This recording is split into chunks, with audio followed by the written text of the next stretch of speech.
morning, everyone.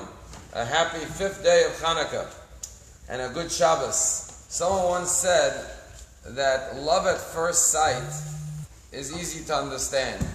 It's love after many years of looking at the same person that's a miracle.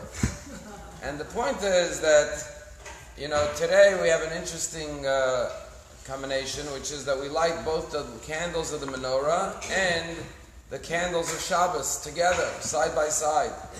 And the question that's asked is, actually not side by side, one's in the window, one's on the Shabbos table, but together. And the same time that we light the Shabbos candles, we light the Chanukah menorah. And there's a question raised in Jewish law. What's if someone is so poor? It's hard to imagine this today, but in the olden days it was actually possible. That a person literally doesn't have enough money to buy Shabbos candles and Chanukah candles, or oil for the menorah, oil for Shabbos. Which takes precedence? Do you spend the few shekels you have on the Chanukah lights or on the Shabbos lights? And Jewish law says that the Shabbos candles comes before the Chanukah candles. That if you could only do one, you choose the Shabbos candles. And the question is why? Chanukah commemorates such a victorious battle of the Greeks over the Jews, the Hashmonaim, over the Greeks, which saved Judaism from being extinguished for all generations. Shabbos candles, we know the reason is to create harmony in the house, peace and harmony in the house, because in the olden days, before Thomas Edison, you didn't have electricity, so you relied on the candles on the Shabbos table to create a harmonious family dinner on the Shabbos table. Instead of eating in the dark where you can't enjoy each other's company and the camaraderie and the friendship, and you get agitated because it's dark, Shabbos candles preserve the peace in the house. And the question is, it's very nice to eat by candlelight, but how does that compare with the light of the menorah, which represents the miraculous victory and the saving of all of Judaism? Yet Jewish law says the Shabbos candles comes first. And the lesson is so powerful. A lot of times you have the great leaders who are heroes to the world. They save civilization, they save mankind, they're great accomplishers, right? But their own families, their own homes are in disarray. Their own family structure is crumbling. They're busy lighting up the whole world, but their own family is dark. The menorah is put in the window, represents lighting up the outside world. But the message of putting the Shabbos candles before the menorah is that first you have to light up your own family, your own home. If your own family is not lit up, then you can't light up the street.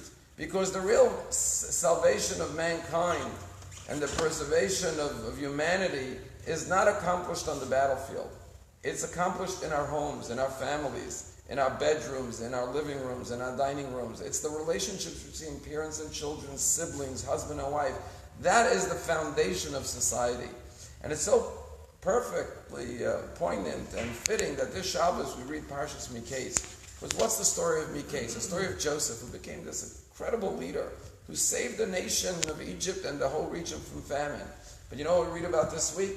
That his life was not complete. You know why? Because his family was fractured and divided. And it's in this week's Parsha that he's reunited. He meets his brothers for the first time and he embraces them after testing them. And he gets emotional and he weeps when he sees his brothers. And in these weeks, he reunites his family. And the message of Yosef and the message of Chanukah is first you have to unite your family.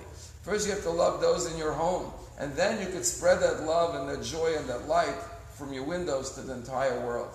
And one of the great rabbis and great leader in our generation is a man by the name of Rabbi Dr. Abraham Twersky. He's written 50 books, maybe more. He's a brilliant man. He's a leader in the field of recovery and addictions and so on and so forth. And one of the points he writes in his book, he once said that, people ask me, how did I write 50 books? And he says, I really wrote 50 books, but it's really on one subject. It's about self-worth and self-esteem. And the question is, how do you raise a child with a good self-worth and self-esteem? And he says there's a very strong memory he has as a child. He says his mother would light the Shabbos candles every week, of course. And there's a tradition that many families have that when you get married, you light 2 candles, one for the husband, one for the wife. And then as you have blessed with children, you add a candle to the Shabbos candelabra for each child. So you ultimately have the mother lighting as many candles as the members of the household. And she remembers as a little boy, he says, I must have been 5 or 6 years old, and I was watching my mother light the Shabbos candles, and my mother said, Avramala, you see this light here? This light represents you. because you add light to our home, to our family. And he says that was such a moving point for him to realize that even though he's a little kid, he has his own light that makes this house more beautiful and more luminescent. And that's the foundation of every society, a loving, bright home. And from there, we could take it to the windows and light up the whole world.